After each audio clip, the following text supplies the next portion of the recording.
Hola, benvingudes i benvinguts a Tornem a Europa, un nou episodi d'este podcast que el que pretén, ja ho sabeu, és conscienciar de la importància de la política europea, de les institucions europees, de la importància del que s'adopta a Brussel·les i a Estrasburg sobre les nostres vides i de conscienciar també sobre la idea de que tenim molt a propet, en primer cap de setmana de juny, unes eleccions europees. I és important participar i fer sentir la nostra veu, la veu del valencianisme, de la política progressista i de la política que realment se pren en sèrio això de la lluita contra el canvi climàtic. I avui anem a tractar d'una qüestió fonamental, que és l'economia. I tenim un convidat excepcional, que a més és amic, i per tant, per això mos ha dit que sí, que ha volgut vindre a participar, que és Enric Nomdedeu. Enric, moltes gràcies per vindre. Encantat, home.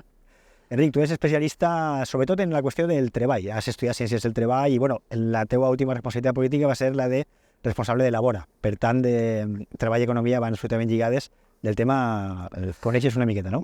Sí, de fet, no sempre tens l'ocasió quan fas política d'estar en el teu àmbit de coneixement científic. Jo he sigut regidor de la ciutat i vaig tindre que aprendre urbanisme, córrer cuites i moltes coses. Jo recordo que va ser també de Sanitat.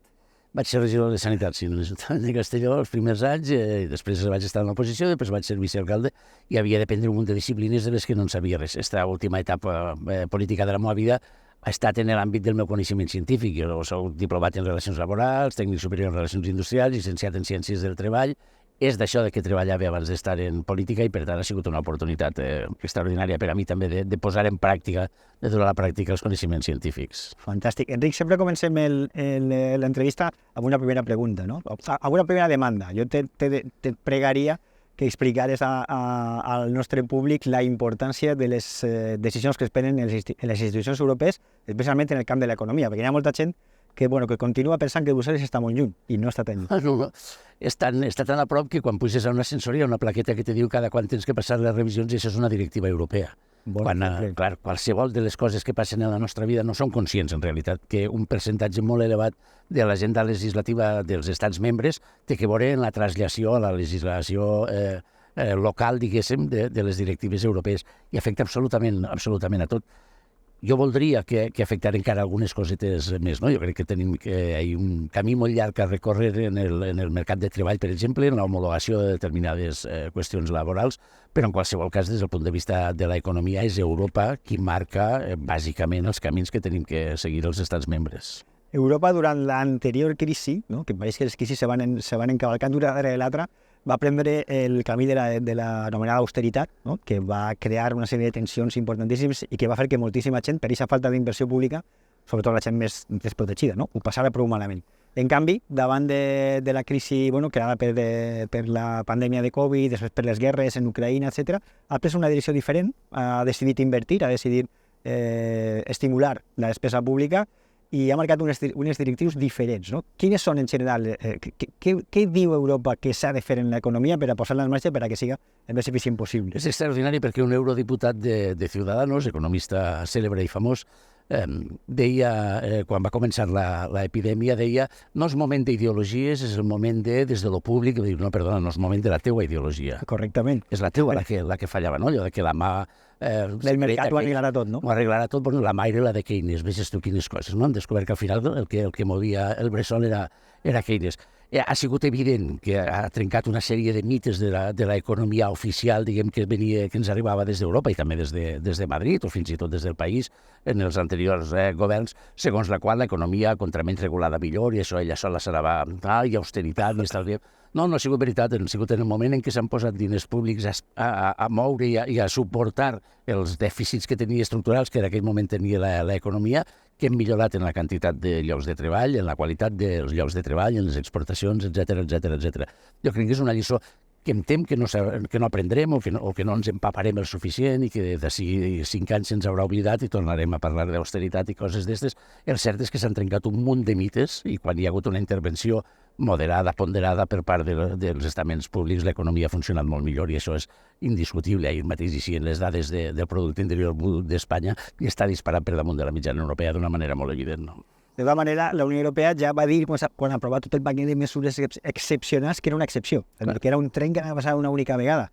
Però intentarem com a mínim que aquest tren continuï en marxa durant el major temps possible. No? Clar, al final hauríem d'aprendre d'aquest tipus de coses, no? Tant de bo mai més tornem a tindre una situació tan greu com se va produir en l'aturada absoluta de l'economia per culpa de la pandèmia i les conseqüències que va tindre a posteriori, però després vam veure que tota l'economia mundial depèn de que un vaixell molt gran s'entorta una miqueta el canal de Suez, no? I se'n va tot a fer punyetes i dius, bueno, quina debilitat estructural té este sistema, no?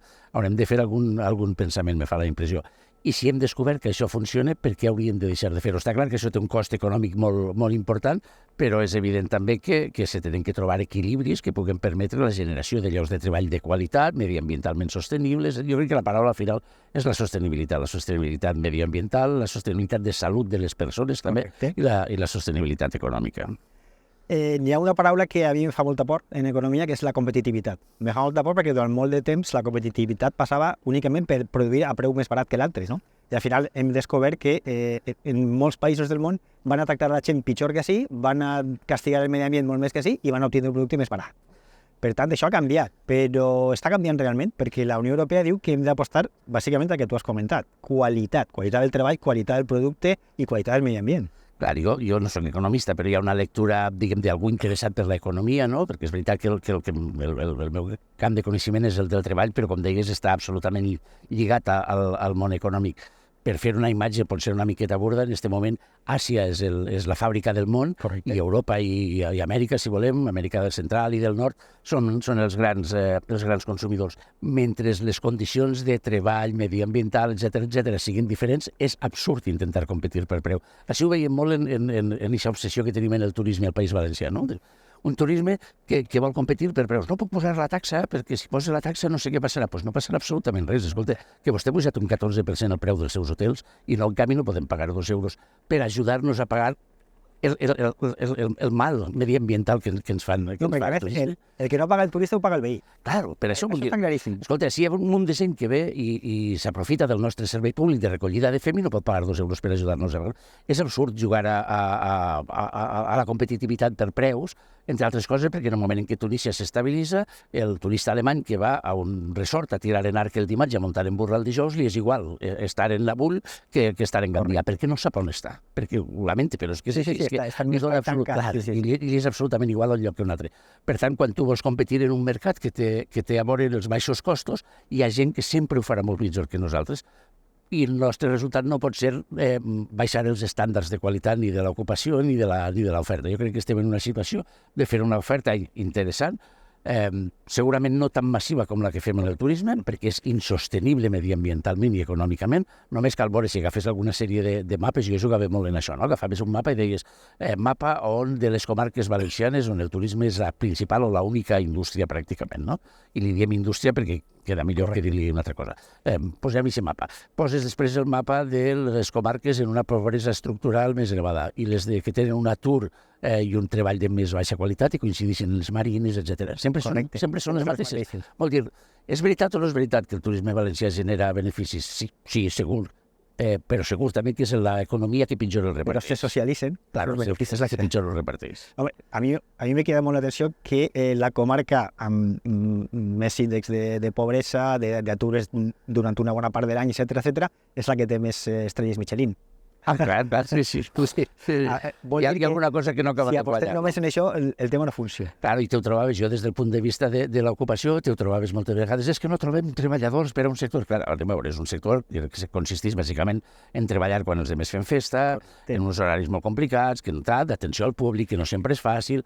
Nosaltres generem així mateix a Castelló, però en altres llocs del país, formació professional d'hostaleria d'elevadíssim nivell. De fet, ens els venen a buscar tots els anys des d'altres serveis públics d'ocupació del nord d'Europa, venen a emportar-se la gent que formem així. El que passa és que vostè no els paga el que toca. Exactament. I te diuen, és que, clar, si li tinc que pagar 1.400 euros, el negoci no funciona. Aleshores, vostè no té un negoci, vostè està fent piràmides. Correcte. Vostè no és un empresari. Claro. Si no pot respectar la legislació laboral, ambiental, no és un empresari, és una altra cosa. Però vostè vol tindre un negoci que per 4 mesos, obrint 4 mesos, vostè i la seva família viuen, però els treballadors no.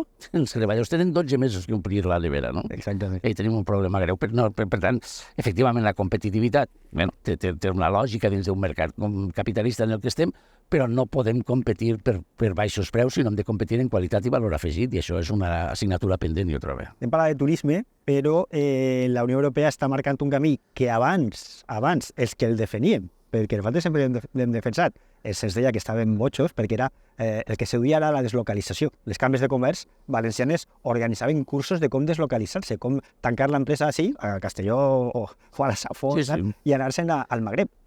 I a més se feien missions comercials per a deslocalitzar, no? Bueno, ja hem comprès que això al final és la pèrdua de la capacitat de produir i de ser autosuficient, no?, en la teva economia, i ara, per fi, se torna a parlar de que cal reindustrialitzar i tornar endavant. I a més, una indústria més moderna, més competitiva, sostenible i digital. Tu creus que l'economia valenciana ha entès el missatge? No, jo crec que no. El que ha vist és una oportunitat, i encara que sigui per això ja va bé, no?, que és que han arribat diners per a fer determinades coses. Jo crec que tenim un problema en l'economia valenciana, i és que vora del 84% de les nostres empreses són xicotetes i mitjanes empreses. I això, en un món tan competitiu com el que tenim, té les seues dificultats. És veritat que crea llocs de treball normalment més estables, que una gran empresa on hi haurà molta mobilitat. Socialitza els beneficis, els arregla més també. Però és veritat també que té algunes dinàmiques molt complicades de modernització, no? Jo de vegades en els empresaris, i alguns se disgustaven, però jo els hi deia dues coses. Els deia, no me torneu a parlar de treballadors nini, perquè jo vos he fet ofertes per a fer ajudes a les empreses, i vos he preguntat què voleu, i me cansa trobar empreses ninis que ni sabeu el que voleu ni vos agrada el que vos proposem. No? Vull dir, fem un esforç entre tots. I després la segona qüestió que tampoc els agradava sentir és que les empreses són hereditàries, però el talent empresarial no necessàriament. No necessàriament. I ens trobem moltes vegades això, que segona, tercera generació, de vegades també perquè els fills i els nets han pogut estudiar i tenen ganes de fer coses diferents, i ja està. Sí. I hi ha a mi em va passar una cosa, és una anècdota personal, però vaig entrar com a cap de personal en una fàbrica de taulells d'ací de la comarca. I ens en l'escalafó, jo era el tercer, diguem, de l'estructura de l'empresa, no? I el cap, el supercap, el president del Consell d'Administració, me va cridar al seu despatx als 4 o 5 dies d'estar allí. Jo havia fet alguns números de lo que havia vist, que és per al que m'havien contractat. I li vaig dir, perquè nosaltres en la nostra empresa, i me va dir, com la nostra empresa? Que usted cuando ha comprado acciones. I vaig dir, no m'entens absolutament. Tens un tio que acaba d'arribar i considera formar part d'una estructura i tal, i m'estàs expulsant perquè això és teu, i ojo, cuidado, a veure què m'ha la família, no? Ostres, tio, va ser molt complicat que siguem capaços d'avançar en aquest sentit, no? S'ha parlat molt, i és veritat, de la modernització de les empreses i de la inversió en aquesta modernització. Tu ho coneixes des d'IBACE i des dels instituts tecnològics. S'ha fet un esforç molt gran per la innovació tecnològica, queda molt per fer, però la innovació tecnològica és molt lenta, i ara que estem a un port és com un gran vaixell quan comences a girar i acaba girant i costa. I s'aconsegueixes acabar la manera. Però hi ha la innovació organitzacional que està absolutament oblidada, que és pràcticament gratuïta i que consisteix bàsicament en pensar una miqueta com estem fent les coses. I ara ja no cal anar a Taylor i Fayol i totes aquelles coses que queden un poc antigues, però és una miqueta això, no? Com podríem fer el mateix que estem fent d'una manera més eficient? La paraula és eficiència. Per tant, consumint menys recursos mediambientals, consumint menys hores dels nostres treballadors i, per tant, donar-li una millor qualitat de vida. Si som capaços de fer això, i això se fa assentant-se i pensant, que és pràcticament gratis, seríem capaços de fer que les nostres xicotetes i mitjanes empreses foren més competitives en la línia de la sostenibilitat d'aquesta competència. A mi em va sorprendre quan vaig entrar en IBACE, ho vas comentant, no? Que vaig estar treballant allà, el contacte amb les empreses era habitual, era quotidià. Hi havia dos grans problemes que passaven desapercebuts, no? En les empreses xicotetes i mitjanes, una era la successió familiar. L'empresa familiar té un problema de successió terrible. De fet, participar en un projecte europeu intentant veure solucions, perquè no és únicament nostre, però quan el nombre d'empreses xicotetes i mitjanes és tan elevat, en la proporció és tan elevada, el problema és més greu, no? I una altra era la retenció del talent. És a dir, formem talent, però després no el retenim. Jo crec que és un problema bàsicament de salaris, no? I de tractar bé al treballador, no? Estan arribant molts diners, Enric, a través dels fons Next Generation, però l'estat espanyol ahir ha sigut molt centralista a l'hora de distribuir-los i de capitalitzar-los, no? Tu creus que les empreses valencianes estan arribant com tocaria, que s'està això socialitzant, redistribuint com caldria, o estem perdent una oportunitat important? Jo crec que no totes les àrees de govern vam ser capaços en el Botànic de fer aquest repartiment d'una manera estructurada i que arribés on tocava, no? Crec que alguns se van entretindre o van anar a parar a determinat model d'empresa no sabria com definir-la, no? Molt de fatxada, però que després en l'economia real hi ha molt poca cosa. Jo soc crític, bastant crític en totes les startups i totes aquestes coses, en el sentit de que de cada 10 o 12 n'hi ha 2 o 3 que són idees fantàstiques que acaben progressant i les altres que viuen dels torres dels inversors, no? I acabes venent i al final el producte mai acaba convertir-se en realitat. En canvi, els fons que nosaltres vam rebre per a ocupació, s'han repartit molt bé, han arribat a les empreses molt bé, s'ha consumit el pressupost tots els anys i l'hem hagut d'ampliar tots els anys. Nosaltres vam tenir una experiència molt interessant. Jo m'incorporé en el 2016, jo m'incorporé un any més tard, i als pocs mesos ens criden al Palau de la Generalitat, al conseller Climent, a mi, a uns altres consellers, la gent que de l'àmbit de l'economia, per dir-ho d'alguna manera, i ens adverteixen que Europa s'ha donat compte que els vora 100 i pico milions que teníem per als jóvens, teníem un problema estructural d'atur del 50% en aquest país. No s'havia consumit ni un sol euro, portàvem ja 2 anys, i no hi havia cap programa que poguera permetre'ns consumir-lo en el futur, no? Vam gastar quasi 9 o 10 mesos pensant els programes que teníem que fer, convencent primer a Espanya de que el programa podia funcionar. Vam haver d'anar 2 vegades a Brussel·les, que són molt rigorosos en això, explicar el programa, no l'acabaven de veure. Al final ens el van aprovar i va ser l'Avalem Joves i l'Avalem Joves Plus, que han permès a alguns centenars i centenars de joves de tenir una primera experiència professional a través d'un ajuntament. Experiència professional, no becaris. No becaris, no, l'experiència professional a salari d'Ajuntament. Si treballaves en València, salari d'Ajuntament de València, poca prova, salaris importants. Si treballaves en un poble més menut, més menut. Per a gent en estudis i gent sense estudis, i això han sigut milers de joves valencians els que han passat per aquest programa. En 3 anys, saps que els programes europeus són de 5 anys. Correcte. En 3 anys vam aconseguir consumir, i dic consumir perquè va ser una inversió i no va ser gastar alegrement, i ho dic perquè ara donaré 2 xifres per a que s'entenga. Consumir tots aquests diners.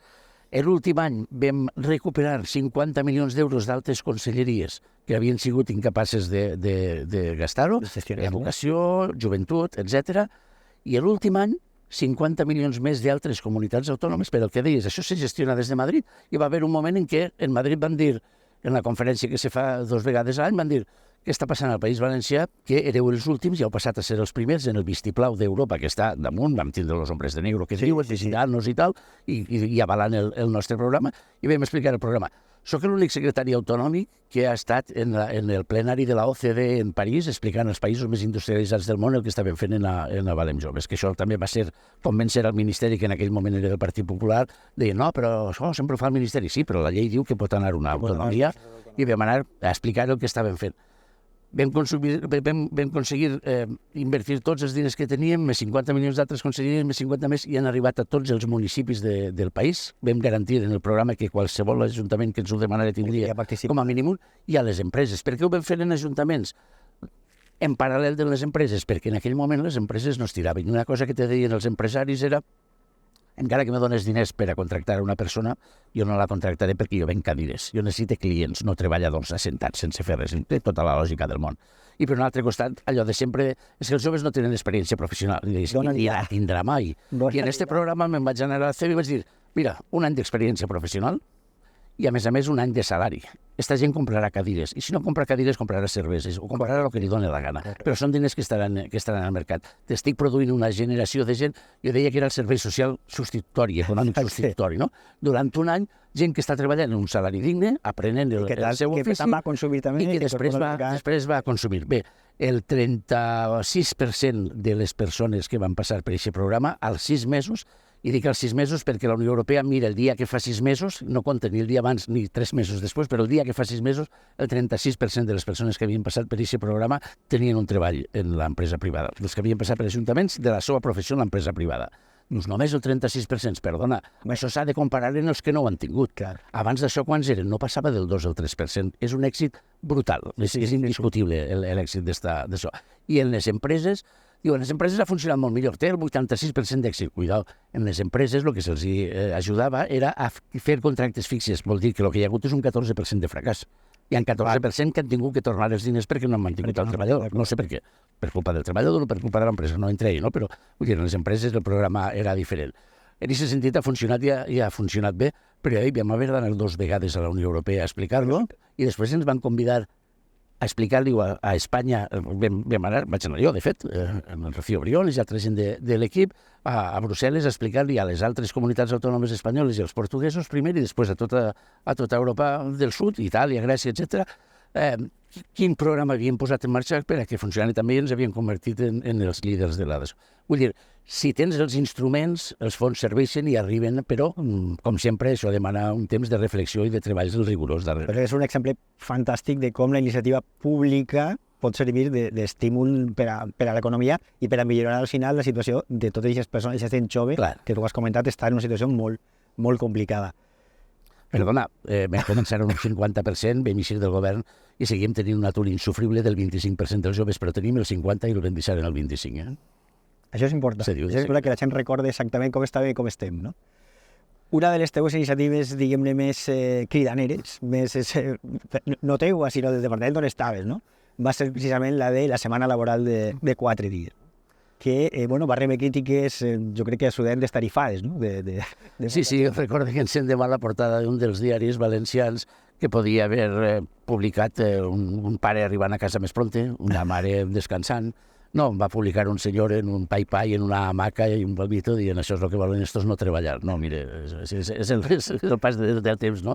Vull dir, han passat 100 anys des de les 40 hores, podríem... No tenim hores i hores. Jo aquesta conferència l'he fet un munt de vegades perquè, clar, és veritat que ha sigut molt cridaner i hem estat pioners.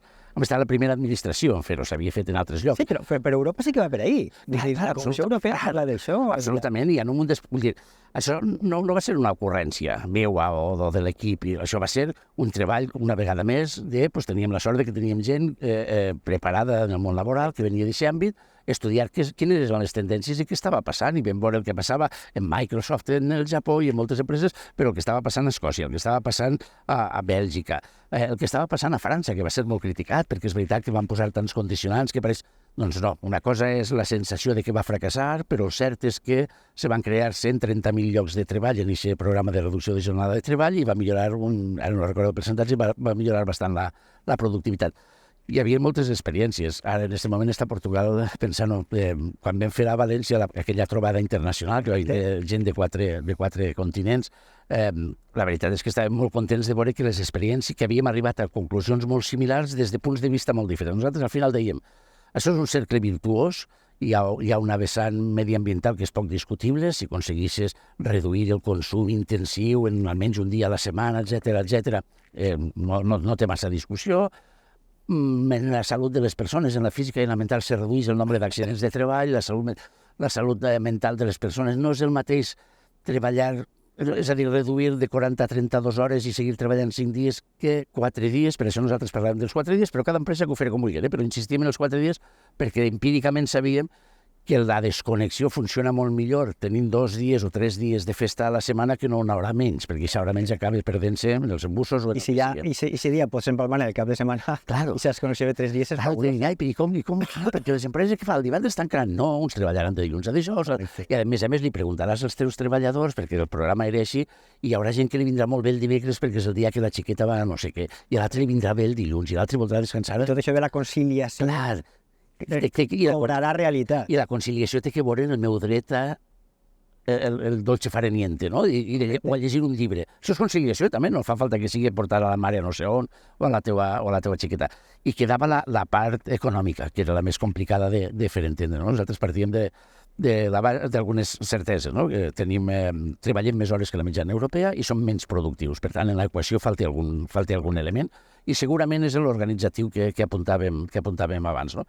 Nosaltres això ho plantegem com una proposta de millora de la productivitat i diem, no per treballar menys hores se va a ser més productiu, tot i que sí, però en un percentatge insuficient, sinó que si som capaços de treballar millor i d'organitzar-nos millor, podrem treballar més hores fent la mateixa quantitat de cotxes. És a dir, algú se creu que quan fa 100 anys el senyor Ford va posar en marxa el sistema de torns, etc., de cadenes. Quants cotxes feia cada hora? I avui quants ne fa? Totes aquestes hores del diferencial s'han quedat en l'empresa, no han anat els treballadors. Però ens hem pujat el jornal, com a tu, el preu dels cotxes. Però el cert és que seguim treballant les 40 hores de fa un segle llarg. Hi ha alguna cosa ahí que no funciona. Hem tingut l'alegria de veure com ha anat creixent aquesta idea, i insistint en que no era nostra, no? Vam analitzar el que passava i ens vam tirar una miqueta a la piscina. És veritat que vam rebre crítiques molt dures, però el cert és que veiem, avui mateix veia que publicava València Plaza, que malgrat el que ha dit el nou govern valencià de que se n'havia carregat el programa, ahí segueix. En 1,5 milió la mateixa quantitat que nosaltres havíem pressupostat. Dius, una bona... Pues bé està, no? Vull dir, no ens direu ho heu acertat, però l'important és que seguís, que en les empreses que han anat creixent, que és veritat que no són desenes i desenes d'empreses, però és que és un programa experimental, i els programes experimentals com nosaltres diem, és 1,5 milió, diu, 1,5 milió. I si no es gasta, sí, a final d'any se recupera i se gasta en altres coses. És 1,5 milió, que és molt poc, per a mi és moltíssim, però per al pressupost de la Vora, que són 500 milions d'euros, és no res. És molt ambiciós en els seus objectius, però molt discret en el cost econòmic, no? Que jo crec que és una miqueta la virtut de la bona administració pública. Enric, estem acabant i sempre plantegem les dues últimes preguntes són les mateixes, no? La primera és, per què consideres que és important que hi hagi eurodiputats valencians, valencianistes en la pròxima legislatura al Parlament? Home, per una qüestió molt simple, no? Vull dir, a tot aquell lloc on se decidisquen coses que afecten a la vida dels valencians i les valencianes, nosaltres necessitem tindre una representació en clau valenciana, i això passa per qualsevol administració. Ho hem dit sobretot al principi, no? No som conscients encara del pes que té les decisions que se prenen a la Unió Europea en el dia a dia nostre, des que ens alcem fins que se n'anem a dormir. Quantes de les nostres accions, de les nostres activitats, quan vas a comprar l'etiquetatge l'ha decidit la Unió Europea, com té que ser. Totes aquestes coses no som conscients que passen allà. I si no tenim una lectura valenciana ja sabem el que ens passa, perquè és el que ens passa en Espanya també, no? Al no tindre una lectura valenciana de determinades coses, doncs jugues en pitjors condicions. Per tant, és fonamental tindre una representació del valencianisme polític d'arrel progressista a la Unió Europea, perquè allí ens juguem una part fonamental del nostre futur. Jo recordo un debat, sempre ho comenta, al Parlament Europeu, sobre les dimensions que havien de tindre els retrovisors dels camions que passaven per la Unió Europea. I fins a aquest punt tant està estructurat i decidit des de les institucions. Sí, per això deia lo de l'ascensor, però mires la plaqueta que hi ha darrere de la cafetera de ta casa i això ho ha decidit la Unió Europea, i tant de bo s'avança en altres qüestions de caràcter social també cap a una homologació de drets. Enric, última pregunta. Imaginem, ja tenim eurodiputades valencianistes en el Parlament Europeu. Quina és la teua carta de deures? Què han de fer? Home, doncs tiraré de fons d'armari, no? Tiraré del que és el meu coneixement, per dir-ho així, i hi ha moltíssimes coses a fer, però jo els hi demanaré, perquè els tornarem a tindre, jo els hi demanaré un esforç en l'agenda laboral. Jo crec que les diferències salarials, les diferències de drets laborals, les diferències que hi ha entre uns països i altres dins de la Unió Europea, probablement en l'àmbit del treball és on són més grans que en qualsevol altre àmbit, no? Jo crec que hi ha tot un camí molt interessant a córrer i avançar, perquè si no, al final, aquesta mobilitat geogràfica que parlem dins d'Europa, de les persones, etc., ve viciada, perquè si en un altre lloc les condicions són diferents, nosaltres acabarem tenint el que tenim ara, no? Que és treballar en pitjors condicions, en pitjors salaris, i per tant competint en una lliga de perdedors. Correcte. Units en la diversitat, però diversitat cultural, lingüística, etc. No de drets. No, clar. Molt bé. Enric, moltes gràcies per haver vingut a Tornem a Europa i gràcies al públic que puguem tindre, que ja sabeu que podeu consultar este podcast en qualsevol de les plataformes més habituals. Un plaer, Enric. Moltes gràcies.